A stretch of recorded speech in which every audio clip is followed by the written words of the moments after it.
Welcome to the Discover Universal podcast. Keep your hands and feet inside the vehicle. And watch your step on the moving walkway because we're taking you park to park to prepare you for your next visit. Let's Discover Universal. Welcome, Universal fam, to the very first episode of the Discover Universal podcast. I'm your host, Kari, and my morning exercise is power walking to the wizarding world of Harry Potter. And I'm David, and I love both adventure and islands. That is very coincidental because today we are going to be talking about Universal's Islands of Adventure. That's just one of our 3 amazing theme parks. It totally is. We are recording right here at Universal Studios, Florida at the Radio Broadcast Center. We are looking out on Hollywood Boulevard. It is beautiful. We have this incredible studio surrounded by all these amazing people looking at the Born Stuntacular marquee. David, it's real. This is happening. I know. We're doing a podcast. Episode 1, inaugural episode in the house. So, David, what can our listeners expect to hear from this podcast? What can they expect to learn? Well, Kari, as the official Universal Parks and Resorts podcast, we're going to be just sharing our passion, sharing tips and tricks about the parks so that our guests can get the most out of their time and experiences here. Absolutely. And it's not just us. We're going to have some amazing guests here. In fact, today we have a pretty amazing VIP experience friend. Her name is Whitney. She's going to give us her insider advice to Islands of Adventure. We got to ride Jurassic World Velocicoaster with our Universal creative friend, Greg, and he was a wealth of information about the art and design of the ride. David, I am so excited today to talk about one of our 3 incredible theme parks, Universal's Islands of Adventure. Islands of Adventure. That's your favorite of the 3 parks, isn't it? It is my favorite. Well, let's see. It was our second theme park. It was. Opened in 1999. Yep. If you're coming in through City Walk, it's the one on the left. Yes. See, you know the giant lighthouse that says Islands of Adventure? That's Islands of Adventure. Is that the one? That's the one. That makes sense. Yes, exactly. So what can our guests expect to find in Islands of Adventure other than Islands and Adventure? Well, definitely both of those things. Yes. 6 distinct lands. And to me, Islands of Adventure is all about the 3 S's: stories, screams, and speed.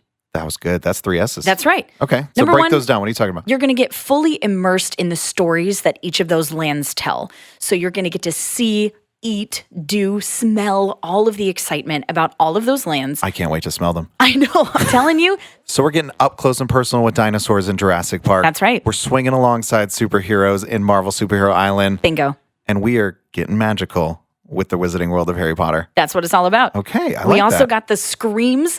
So there are some pretty intense thrill rides over there. Okay, there's some white knuckle, heart-pounding thrills going on at Islands of Adventure. Right. And speed, if you want to go upside down, you want to flip, you want to go crazy, you want that extra launch, that's what Islands of Adventure is all about. Yeah, especially with our brand new Jurassic World Velocicoaster. Speaking of launches and speed. I'm pretty excited and about that one. screams. That is off the It gets charts. all of them. All of them. We're going to dive into Velocicoaster later in the episode. We absolutely are. Yeah. So first things first. Mm-hmm. First episode, we're talking about Islands of Adventure. So let's talk about the first decision you have to make when you enter Islands of Adventure. You come through Port of Entry. Yes. And then you're faced with a very important choice. Are you turning left around the lagoon or right around the lagoon? Now, Islands of Adventure, 6 amazing themed lands. You have a lot of choices there. A lot of choices of where you're going to head first. So you head left to Marvel Superhero Island, around Toon Lagoon, into Jurassic Park. Maybe you head right through Seuss Landing, Lost Continent, Wizarding World of Harry Potter, Hogsmeade. Which way do you go, Kari? Oh my gosh. That's a tough question because it depends whether my 3-year-old nephew is with us or not. Because if my nephew's with us, well, no, that's not even true either because he really loves Marvel Superhero Island. Oh, kindred spirit then. Yeah. That's my favorite land. I'm a big superhero fan, big comic book fan. So you must go left. Au contraire. What? Yeah, counterintuitive. I actually turn right every single time. Do you bring your 3-year-old nephew? I don't have one. But Oh. I'm sure if I did, I would absolutely do that. You would go to Seuss Landing first? You know what I would do if I had a 3-year-old nephew? What? I would ride Pteranodon flyers. That's what I would do over in Jurassic Why Park. haven't I done that yet? It's Okay. pretty incredible. Yeah, I have never ridden the Pteranodon flyers. It's over there in Camp Jurassic, It is. Which is kind of like the kids' play area. I mean, you're a huge fan of Jurassic Park, right? Huge. How would you describe Camp Jurassic? Well, let me start by answering your question. I always go to the left. And here's why. Because my favorite ride before we had Wizarding World of Harry Potter Hogsmeade that was built in 2010, was Jurassic Park River Adventure back in the Jurassic Park area, which is like this awesome water ride where you get to see dinosaurs and then there's like this crazy warning and then like a T-Rex almost eats you and you get totally splashed and it's so much fun. Time, the ever-flowing river. Journey back to the days of the dinosaurs. You're very good at ride voiceovers. I think I just quote all the rides too much. I think so. Okay. But that's the reason I go left. And coincidentally, on the way there, I have some little spots that I like to hit on the way to Jurassic Park. So, for example, I like to check out the Marvel superheroes over there. We got the motorcade going on. You might see Wolverine or Rogue or Captain America or Cyclops out there, and you can take some really cool selfies with them in Marvel Superhero Island. And then going through Toon Lagoon is so much fun because that's where you find the water rides. Oh, man. Yes. Okay. So you can go on Popeye and Bluto's bilge rat barges and get totally soaked, or you can go on Dudley Do-Right Ripsaw Falls And get totally soaked. And then you can make your way to Jurassic Park River Adventure where you might get totally soaked. Got it. I'm seeing a theme over here. Definitely. So the left side of the park is probably more for our water ride enthusiasts. So, but you go to the right. I go to the right. Okay, so walk me through your journey to the right. I am a big Harry Potter fan. Yeah. So that's probably part of it is I usually want to get right over there to the Wizarding World of Harry Potter, Hogsmeade. That makes sense. I want to go on Harry Potter and the Forbidden Journey, which is that ride over there in the Hogwarts castle. You can't miss it. Kind of a big castle. It's very big. It dominates the skyline. You can kind of see it over there across the lagoon. Yeah. In my opinion, one of the best theme park attractions ever made. I think it's incredible. I ride it every single time. I don't know. You go on an adventure with Harry, flying through the Forbidden Forest and encountering spiders and dementors and dragons and all sorts of things. Do you know what is right next door to Hogwarts Castle? What is it? Hagrid's Magical Creatures Motorbike Adventure. And that's your favorite ride. That is my favorite ride. It's so much fun. Have you been on it? I have. It is a few times. It is an out-of-control roller coaster. You get to meet Hagrid and all of his magical creatures. You get to get pretty up close and personal with them, too. My favorite thing is the ride vehicle itself. Oh. You're riding in Hagrid's motorbike. Yes. It's actually like two different experiences because Totally. there's one seat on the motorbike itself. You're sitting upright, holding onto the handles. Vroom, vroom. Yeah. Do you make that sound? Luckily the motorbike makes the sound for you. Oh, okay. You don't have to make that sound. I thought maybe that was another ride. I'm just saying, look, if you really want to immerse yourself, you grab those handlebars and you go, let's ride. All right. But right next to the motorbike is the sidecar. So just a kind of a traditional seated experience right next to there. So that might be a debate with you and your friends who gets to sit in which seat when you're going on. Which one do you usually sit in? It depends. Sidecar or motorbike? If I'm with someone who's never been on it before, I will be the gentleman and I will give them the motorbike experience. So you think the motorbike is like the more like intense experience? It's unique. It's definitely a different orientation than you normally are on a roller coaster. Normally you're just sitting back, chilling, reclining, and that one's like, you're in it. I know it's a podcast. They can't see me like holding on to handlebars like really intensely. Let me just describe just for you. Imagine everything is clenched and I'm leaning forward. And David's eyes are bugging out of their sockets right now, and he's got his hands up like he's on a bike and he's ready to see rip. myself on the motorbike. Yes, I know you can visualize yourself. You're doing a spectacular job. You know, Kari, another amazing attraction in the Wizarding World of Harry Potter is the Hogwarts Express. It's right there at Hogsmeade Station. You can take a trip across the English countryside, past familiar places and characters, before, of course, arriving at King's Cross Station in London. Now, this is located in Universal Studios, Florida, which, of course, is your entrance right there to the Wizarding World of Harry Potter, Diagon Alley. You can tune into our next episode to hear more about Universal Studios Florida, King's Cross Station, and the Wizarding World of Harry Potter Diagon Alley. As a reminder, you will need to have that park-to-park ticket to experience the Hogwarts Express. Okay, so we talked about my favorite ride. David, do you have a favorite ride in Islands of Adventure? It is. It's over there on Marvel Superhero Island, and this is why I do go right around a lagoon, around all the islands, because I like to end with my favorite rides. I end the day over at Marvel Superhero Island. Okay. I always hit up the Incredible Hulk coaster. Very good. That thing's amazing. Some would say incredible. And then my favorite ride out of all of them, The Amazing Adventures of Spider-Man. Huge Spider-Man fan. You get to ride right alongside Spider-Man himself, fighting the bad guys. Part of the original opening lineup of attractions at Universal Islands of Adventure. Still one of the best. Yes, definitely holds up. That's right. I know you love to do some ride voiceovers. Do you have an Amazing Adventure of Spider-Man voiceover that Yeah, you like if to you do? go on The Amazing Adventures of Spider-Man, you may hear Spider-Man say, "This is going to be the most dangerous night of my life and yours." I sounded way. David, you're so talented. Yeah. I love that. Yeah. He might sound a little better than that, but that's why he's Spider-Man and I'm not. Talk to me about Amazing Adventures of Spider-Man. I know it's your favorite ride. So what's the ride all about? Is there like a villain, or like what do you do? Okay, so The Amazing Adventures of Spider-Man, it's what we call a dark ride. You're Okay. going through all sorts of scenery, fighting alongside Spider-Man. You're sitting in this vehicle called the Scoop, the Scoop-mobile. Okay. J. Jonah Jameson has sent you out there to get the scoop. That's why they call it that. Yeah, And follow around Spider-Man as he fights those evil villains. You're wearing these awesome 3D goggles, so that action is right up in your face when those villains are coming out and trying to get you. But don't worry, Spider-Man swoops in to save the day. He always does. Yeah, right in time. That's right. Well, there's more to do at Islands of Adventure. You know, we keep talking about rides and attractions and things to experience, but there's also some delicious dining options over at Islands of Adventure. Yeah, some of my favorite places to eat are over there in Islands of Adventure. Me too. What's your favorite? Oh my gosh, there's so many. I mean, there's table service meals, there's quick service meals. You know, you can sit down and like you can go to Mythos in the Lost Continent. Yeah, you can't talk about Islands of Adventure dining without going to Mythos. And it's very popular, and it kind of has like a Mediterranean flair, which is very cool. But coincidentally, my favorite restaurant is also in Lost Continent. It is called the Fire Eater's Grill, and it is a quick service restaurant. And my Greek heritage dictates that I must always get a gyro and some hummus when I go to Lost Continent. Anytime I like work here or I have a break or I get a second, I always love to use the mobile ordering feature on the Universal Orlando app. Smart. And you can walk right up, you can order your food, walk right up to the mobile ordering line, grab your gyro and your hummus. And I like to sit on a rock outside Mythos where like the air conditioning is coming out of the restaurant. It's a perfect flat rock. You can have a little picnic to yourself and just look out on the lagoon. It's the best. Nice. Yeah. Yeah, hard to choose. I mean, there's a lot of good food options there. You always got the go-tos. There's turkey legs, there's popcorn, there's churros. Yeah. Pretzels. I think you can make a full meal out of that. That's all the major food groups, I'm pretty sure. Pretzel, popcorn, churros, pizza. Turkey legs. That's how I remember the pyramid. That's it. It's been a while, but yeah. That is the theme park pyramid. There is. Right? You're right. You're right. Do you like to stay within the theme park pyramid? Like, are you happy with like a hot dog and pizza, or like, do you like to do something more unique? Sure, if it's a grab and go situation, Okay. I'll go to that. But if I know I'm coming to the park with a big group, some friends, some families visiting, something like that, Yeah. I'll always bring them over to the Wizarding World of Harry Potter Hogsmeade, and we'll go over to the 3 Broomsticks.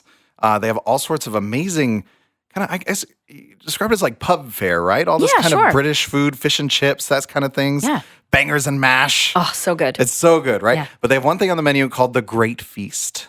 What is the Great Feast? It is, as it says, a feast that is great. I can It's tell. it's a big platter, though. It's designed for 4 people, actually, so it's meant to share. And you get kind of a little bit of everything. You get a bowl of salad, get some roast veggies, you get corn on the cob, some ribs, some rotisserie chicken. Whoa. It's plenty. It is more than enough for 4 people. And everybody gets a little bit of everything, satisfied, full, and then you can head out for some more fun. That sounds like holiday fare, Yeah. like, you know, big shareable family dinner. Maybe I recommend you take a little time out after eating a great feast before you start heading on the roller coasters, which would be a great time to watch some of the amazing shows that are around Islands of Adventure. That's a great idea. We also have some awesome entertainment, and it's plentiful. It's all throughout the park.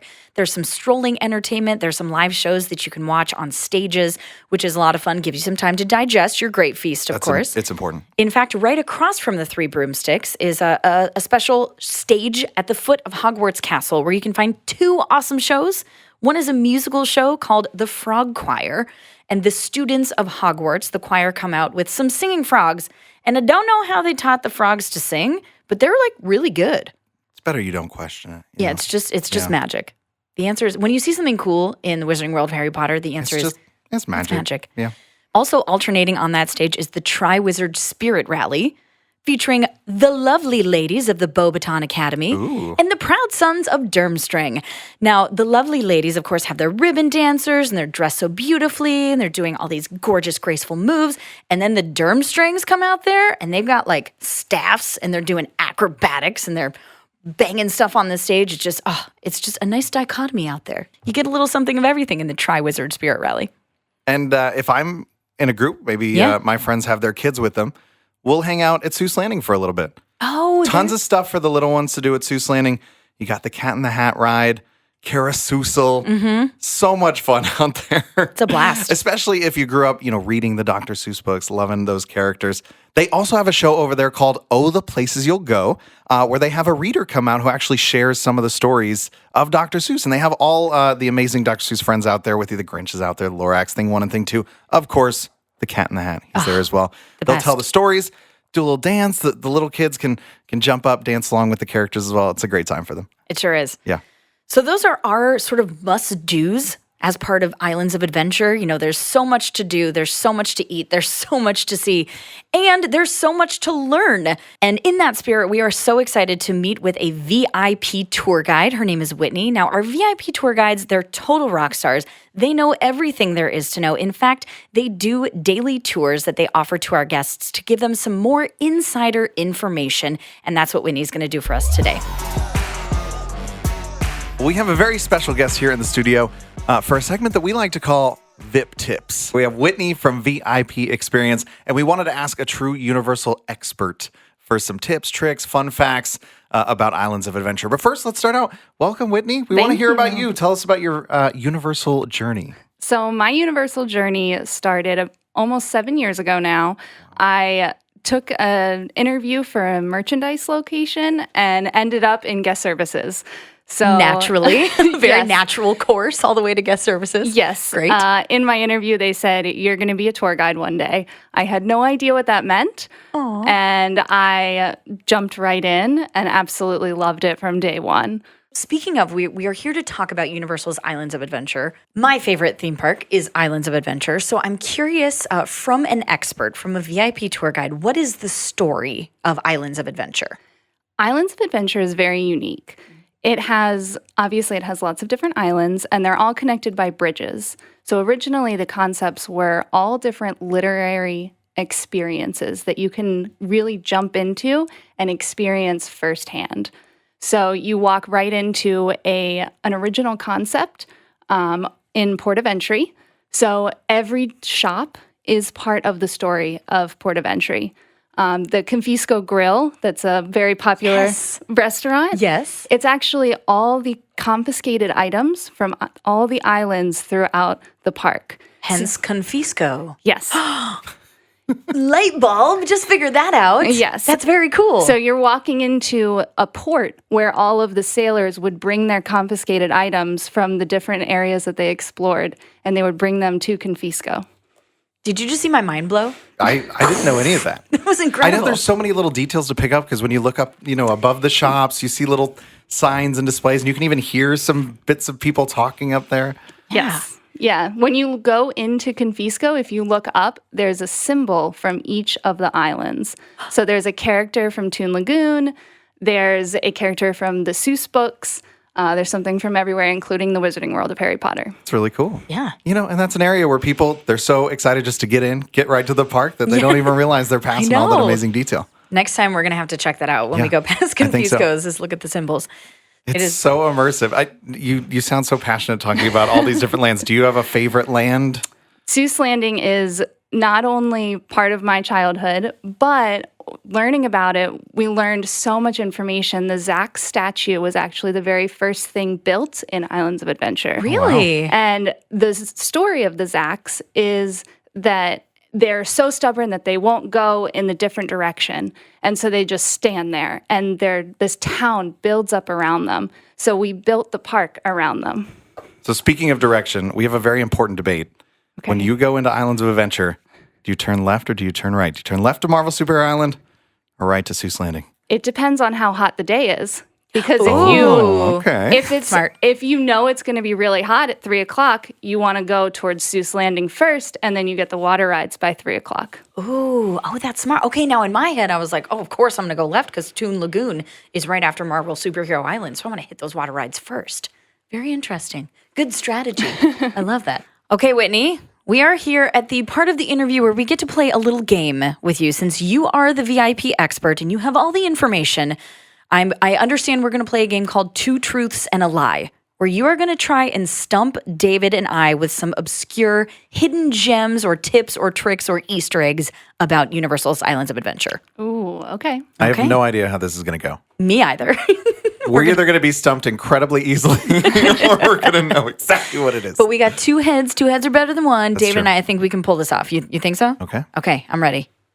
Okay. Option number 1. Yes. The famous Islands of Adventure lighthouse is modeled after the Lighthouse of Alexandria, which is one of the 7 wonders of the ancient world. Wow. Carrie, this is going to be difficult. This is very difficult. She's going all history oriented and That sounds very plausible.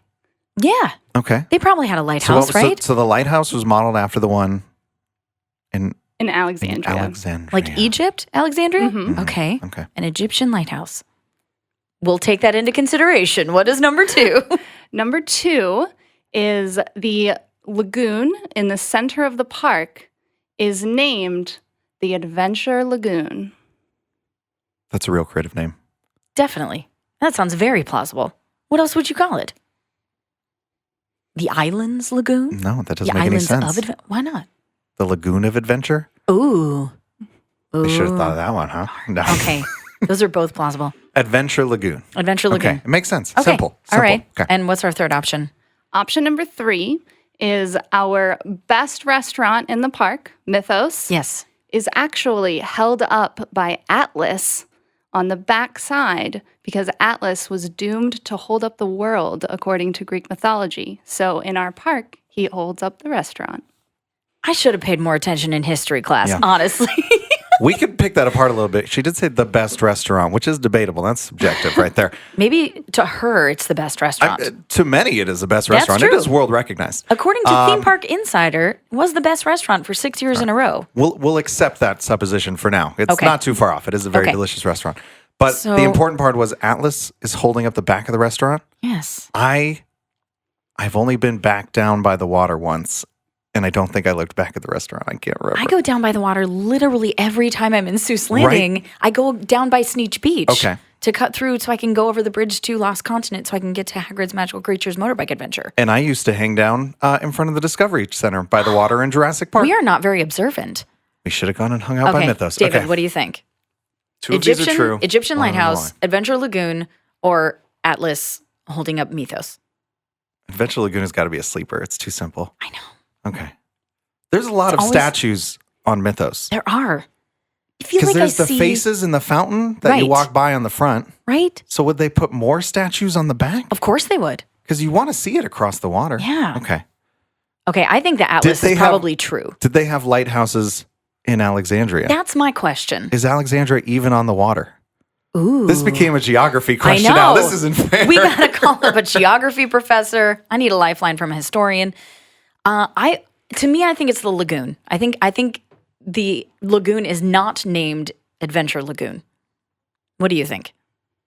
Do we have to agree on this? Do we have to have one solid answer? No, Yes, you I have think to- I agree with you. Whitney's rules say we have to have one I solid think I answer. agree with you. I You think so? that's too simple. Okay. Okay. Our official answer is on number 2. You are correct. Yes! Yes! Okay. That's cool. Well, It's called the Lagoon of Adventure, is isn't it? it? What's it? Do you know what it's called? So it actually has different names depending on what island you're in. Okay. So the best example, you actually said it earlier, is Sneech Beach over in Seuss Landing. What? Is it called Sneech It Sneech is. Beach? Yeah. The whole lagoon is called Sneech Beach? Just in Seuss Landing. Just that place. That's amazing. David, we got it right. We did. We could be VIP tour guides. No, we totally By couldn't. some chance, we really stumbled into that one. We really did. Hey, air high five to you across the table, David. That was There you go. awesome. Whitney, nice work. Yeah. You did good. And You now guys did I got good. a new Thanks. fact that I'm going to go tell people. I know. You know it's called Sneech Beach, right? We there. heard from Whitney, the VIP tour guide. She knows a lot of things about Islands of Adventure. That's incredible. Well, since this is all about Islands of Adventure and, you've given us a lot of insider tips and tricks, we want to know a little bit about you and what your favorite things about Islands of Adventure are. So we want to do some quick rapid fire questions. Okay. David, you want to take this away? Yeah, sure. Okay. All right. What is your favorite ride? Spider-Man. Amazing Adventure Spider-Man. Also my Yeah. favorite ride. David loves Kindred that. Spirit. Okay. What is your favorite food in Islands of Adventure? Oh, green eggs and ham, the tater tots. We were just talking about those. Those are good. Yeah. Those are very good. Okay. And when you're riding a roller coaster, do you prefer the front row or the back row? Back row every time. Why Why is do that? you prefer the back row? Because it feels like the coaster is pulling you with it. Oh, yeah. That's right. Extra thrill getting whipped around there. Okay. That's what it's all about. Very cool. Whitney, thank you so much for joining us today. It was a pleasure learning from you. I'm sure all of our guests listening out there definitely got a little tidbit that they didn't know about Universal's Islands of Adventure. And they're going to look maybe at Confisco's when they come in through Port of Entry from now on. I know I will. Yeah. Definitely. Now, speaking of all the amazing adventures over at Universal's Islands of Adventure, we did get to experience the Jurassic World Velocicoaster this morning. Take a listen. We are out here with Greg from Creative at the gates of the Velocicoaster. We are on site. We are feet away from this thing. And this is my first time being here, and I'm gonna pee my pants, Craig. Oh, I yeah. gotta be honest. No, you'll be okay. Are you sure? I think so. I hope so. Oh, great. I feel very confident in this. No, you'll be great. I'm Amazing. joking. Well, what I can tell you is this is gorgeous, and it looks like I'm looking out onto a paddock or a holding Definitely. area. Yeah, this is a raptor paddock. So this is where Great. the raptors are actually in Jurassic World. You know, this is the first time when an actual Jurassic World franchise that the raptors on public display. So it was fun because we got to talk to the filmmakers and kind of problem solve and figure out what that would look like and, you know, how guests will actually interact. You know, what are the safety mechanisms that you will have to design into the paddock Yeah. to make sure that, you know, the guests are safe but able to see the raptors and the roller coaster that they built to get guests closer to them. This is like just Yeah. incredibly exciting. I really feel like we're like in Jurassic World right now. There's a little sign over there with the Velociraptor info telling us all about them. yeah. Right, like we're here at the park. We're like, right across viewing from the these Raptor animals. encounter where you can come face to face with Blue. Right. Oh man. The team worked on a Raptor encounter as well, so as you see on the actual ground, there's actually a connection between the Raptor encounter and the actual Raptor paddock. So when the Raptors aren't in the actual attraction, they have the meet and greet where you can just walk over and meet the iconic Raptors from the movie. And you know, the story keeps continuing even when you're off the ride. And like you said before, the zoological science are pretty awesome because, you know, they give stats on the ride. So you'll see over on the other side, there's a zoological sign for the Mosasaurus as well in front of the Mosasaurus. Oh, the That's one in the the water. The water The big guy. water guy. Big guy. Oh, big guy, big teeth. Lots of teeth. I'm seeing we're Much right teeth. lined up with this launch here, and I think these are some of the features that this ride is famous or maybe infamous for. Oh, definitely. I mean, you see both We're launches staring from right the- down the barrel right here. Yeah, so guests will actually be able to see both launches from this view. There's a waterfall in the other view that's closer to all these crazy maneuvers of the ride track. And something that's fun is, you know, even at night, this paddock has its own personality. So the tower you see actually has a light inside that searches throughout the paddock at night and actually traces the coaster as well at some moments where, you know, it really brings another level of theming to the actual experience. And, you know, we really thought about everything. Like I'm listening to you, but like I'm also hearing like raptor screeches and like terrified screams of guests. So This is what it's all Very about. We're like excited. building the tension, just I mean, standing that's out true. here. It's very traumatic. As I'm walking up, what I'm most excited about are these two beautiful raptors that are welcoming me with their giant teeth and claws into the queue line. And the fact that it is at the foot of the Discovery Center could not be more perfect. I am in heaven right now. This is my mecca. Like, look at this view. The weather is great. I'm so excited. The weather is great. It's perfect. I Can know. we talk about where we're standing right now? Because a few years ago, we would be standing in the lagoon right now, right? Yeah, pretty much. You know, this area was, you know, a beautiful section of the park. It was one of my favorite places, just kind of hang out, Yeah. relax behind the Discovery Center on the lagoon. Very calming, beautiful trees. And we want to make sure that we brought that back, but, you know, incorporated an awesome world-class coaster. So that's why the environment was really important, you know, to make you feel like you're really transported in Jurassic Park, in Jurassic World, in Isla Nublar. And, you know, we're really proud of, you know, all the plants that we brought back and new plants that we introduced to this area.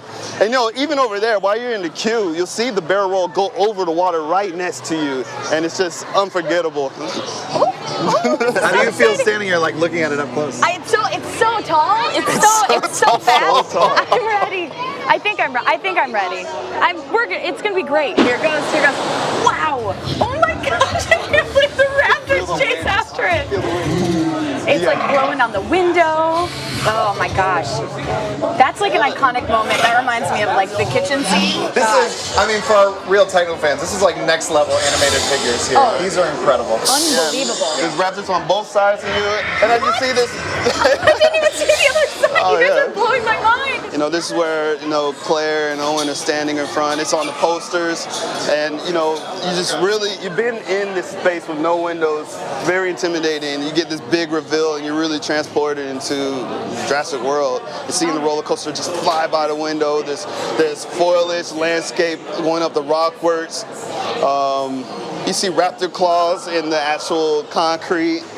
Yeah, you've never noticed that before. Yeah. Oh, that's a good detail. This is very cool. Yeah, you're seeing all of the plants, all of the, you know, the foliage, the Yeah. tropical foliage that would be on the island, and there's very clear raptor claws in all of the concrete as if they are trying to escape this very paddock.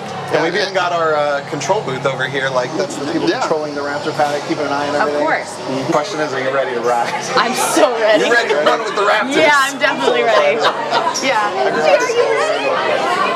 I can't wait. My friends, we have just got back to the Radio Broadcasting Center here at Universal Studios, and we are so excited to welcome back our friend Greg. How we doing today, Greg? I'm doing great. I'm glad to be here. I am so excited because we just had the ride of our lives over at Velocicoaster. When I tell you my legs are still shaking and I am still like heart-pounding excitement, that is no joke. My hands are still shaking. It was a wild ride, out of control. Am I right? Oh, definitely. Yeah. I see you shaking right now. It's pretty awesome. See, he can vouch. That adrenaline takes a little bit to calm down. Wow. Totally worth it. And it was amazing going through the queue line with Greg, kind of getting some behind the scenes, you know, from the creator, from the developer of the ride and the vehicle. So it was great to get some insight from you, Greg. So I want to start by asking you, sort of, what is your Universal journey? How did you get to this point? Oh man, it's an amazing journey. I actually started off as, you know, the first intern for the creative studio at Universal Creative. Wow, Yeah. that's Yeah. great. And So- when was that? What year was that? That was around 2009, and you know, actually, you know, I guess it's the universal dream. I don't know, Yeah. there's no term for it. That, you know, I'm a creative director now, so, you know, all the things that I've learned with, you know, some of the people that, you know, I grew up within this company. We had the amazing opportunity to work on Jurassic World Velocicoaster and really show them what we would do to try to make the next iconic roller coaster. So Yeah. it's a lot of lessons learned and a lot of things built up to this moment. Wow. Well, you have absolutely done it. You have created the iconic Islands of Adventure roller coaster, as far as I'm concerned. Favorite ride in the park, hands down for me. I have to say, I was sitting behind Kari and Greg while we were riding the coaster. Two very different experiences. Kari, who had never been on it before, Yep. screaming her head off. Yep. And then I look over at Greg, and Greg, you're smiling and laughing and screaming the whole way too. And I love that. I'm sure you've been on it many times at this point, and you still had so much joy, so much excitement on that thing. Oh man,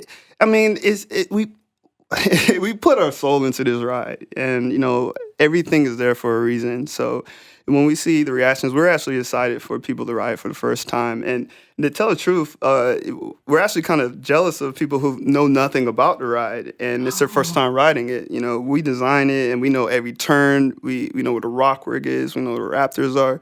So we never had that, you know, honest, you know, reaction where you don't know what's going to happen. Yeah. So, you know, when we're kind of sharing it with her when she's next to us, seeing that for the first time. So, you know, it's amazing. There's surprises. So I feel like every moment in that ride is surprising. From the queue line, from the second you walk into the queue line, from the second you exit, it's just nothing but like Yeah. one thing after another. It's like, look at that. No, look at that. Wait, look at that. What is that? Yeah. Yeah, everything was really strategic, and, you know, that's the amazing part about the first part of the ride. When you're in the paddock, you know, you can't tell where you're going next. You think you're going right, and then you go left. And even when we first started test riding, we knew everything, but we still got lost in the paddock at some points. Did you? Yeah, so we're like, oh, well, you know, guess we did a good job of that. You designed your own maze. Wow. Yeah, That's incredible. And you know, that enhances the actual thrill part of the ride. It's, you know, it's unforgivable thrill attraction, and, you know, we want to make it fun. We want to make it re-rideable. So when you ride it again, you see and discover new things. Yeah. You mentioned there's so many details out there all throughout the queue, the ride, everywhere. our guests are going to have to ride it again and again and try to pick up everything. I'm sure they'll see something new every time. Do you maybe have a favorite detail? Well, that question is pretty good because, we've mentally placed ourselves in a space where every single detail is just equally as important as the other. The thrill, the roller coaster, the dynamics, the environment, and the teeth and the raptors. So, you have to have all of those. That was my favorite part, was the teeth, yeah. So all those have to be together to make it feel like a Jurassic, attraction. So, every time we looked at everything in the ride, every moment, even from the queue to in the paddock to outside, even over the water, we thought about that experience from the guests, even when they're in the queue, looking at the attraction, that those things were represented when we're designing something. And that helped us have the confidence to say, hey, we have a reason why we designed something this way, because there's new elements that aren't in the movies. And, we wanted to feel like we're adding on to this amazing franchise and not trying to change something that's iconic already. Yeah. I'd love for you to talk about, we were talking, you put a lot of the design elements in there and a lot of the Easter eggs yourself. Yeah. And there was a little bit of a, what should we say, sort of a fan-followed detail. There was an osprey that was nesting in the coaster while it was being built. And you told us that you kind of paid homage to that osprey with a detail in the ride. Do you want to explain that? Yeah, definitely. Okay. I mean, osprey is actually, descendant. Actually, the raptors are descendants from the birds, right. Ospreys and things like that. So, there couldn't be anything better than the osprey always laying on top of the top hat every single day. And then we had the Jurassic World flag under it, so every day you would see that, and it was almost like the dinosaur gods were blessing the ride. The osprey knew that its descendants were about to become superstars here at Islands of Adventure. The engineering team, they had a really close relationship with osprey. I think they learned more about ospreys than they ever thought they would in their life. Exactly. But we're looking at that, and coincidentally, with that sort of ride, we have these amazing lights on the ride vehicle and in the paddock, and we're coming up to these challenges on, if you really thought deeply into the story, why don't the raptors bite you? Why don't they get you? And what would be the safety mechanisms to keep them from actually getting you on this ride vehicle, but actually having a safe experience in a movie? Yeah.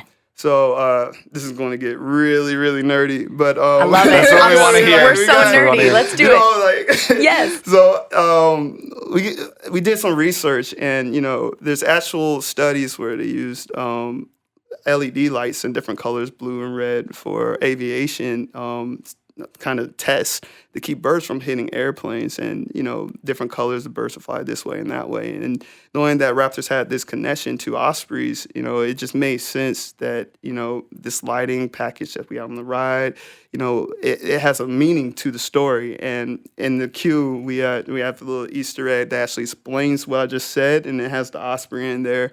And it's very technical. We took it serious. And awesome. For people who know that journey, who followed it during the construction of the ride, they'll understand that. And it's not just the osprey in there. It actually is part of the story. That's the coolest awesome. part of it. Awesome. I love it. Those are the kind of story details that just elevate an attraction to just the next level.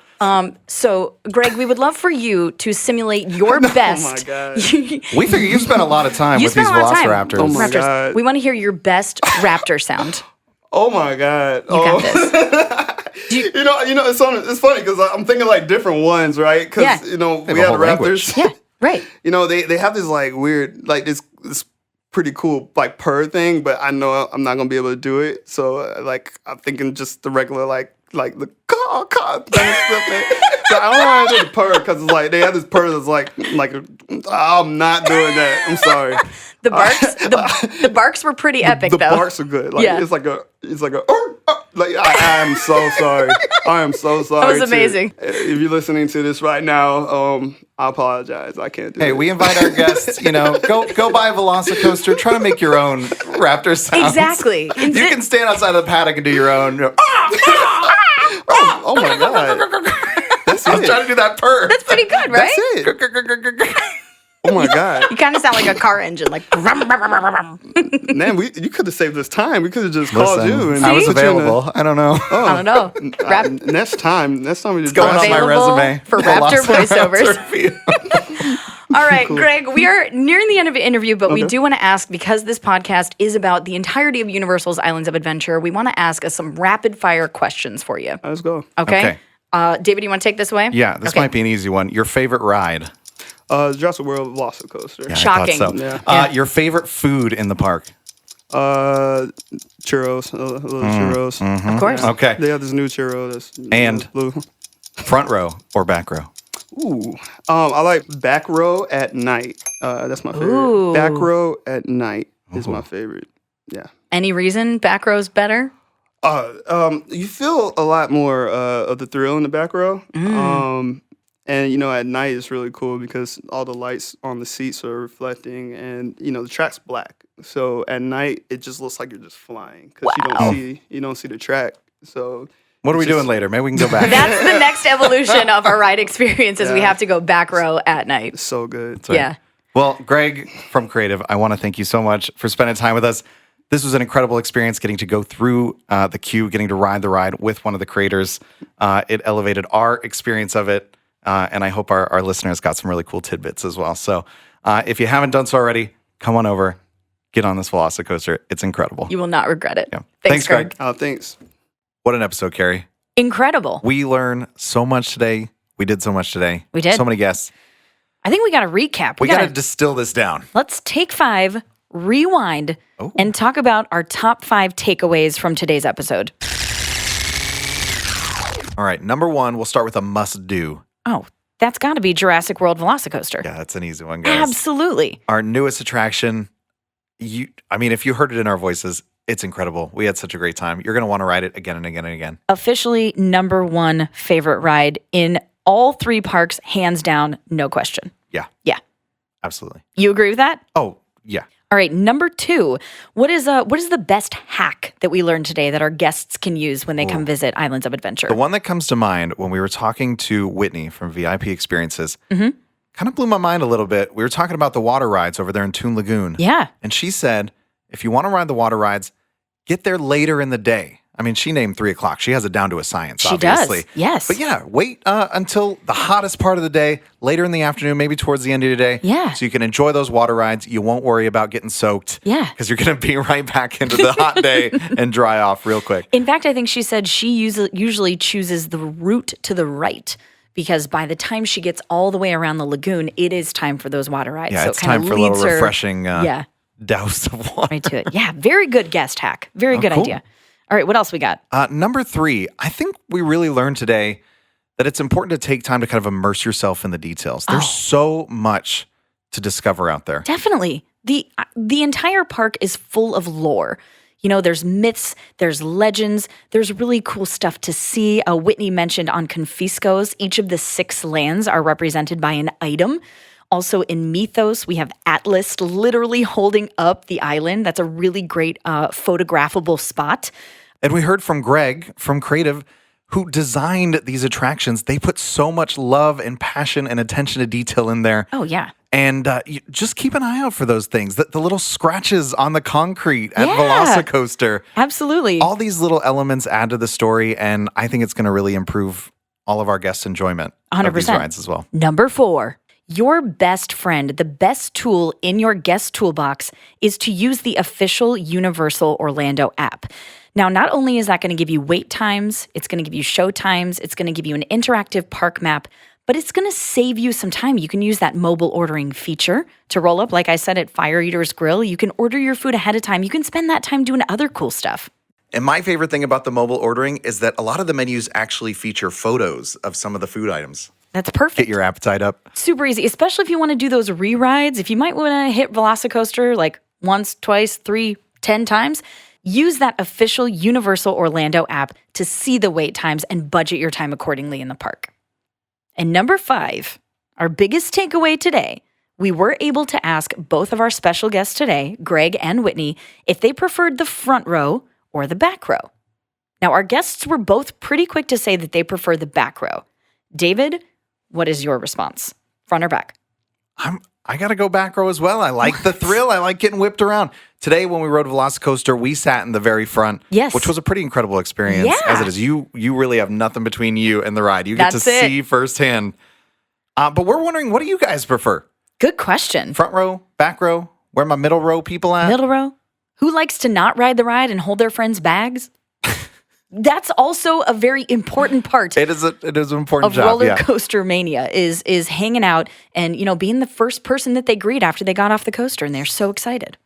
Very good takeaways today. Nice take 5 rewind. Well, guys, that's it. That's it. We did it. We did it. We did an episode. Thank you guys for listening and coming along on the journey. Get ready for our next episode. We're going to be learning about another of our theme parks, Universal Studios Florida. As well as future episodes down the line. We're going to be diving into hotels, dining, special events, and more. A big thank you to our special guests, Greg and Whitney. Special shout out to our engineers, Art and Gil, and of course our executive producer, Michelle. To learn more about Universal Parks and Resorts, head to our show notes for links to our Discover Universal blog for a more in-depth look around our destination. While you're there, sign up to receive emails that will include articles, videos, and this podcast delivered right to your inbox to prepare for your next vacation. If you liked what you heard, leave us a review and don't forget to subscribe wherever you listen to podcasts.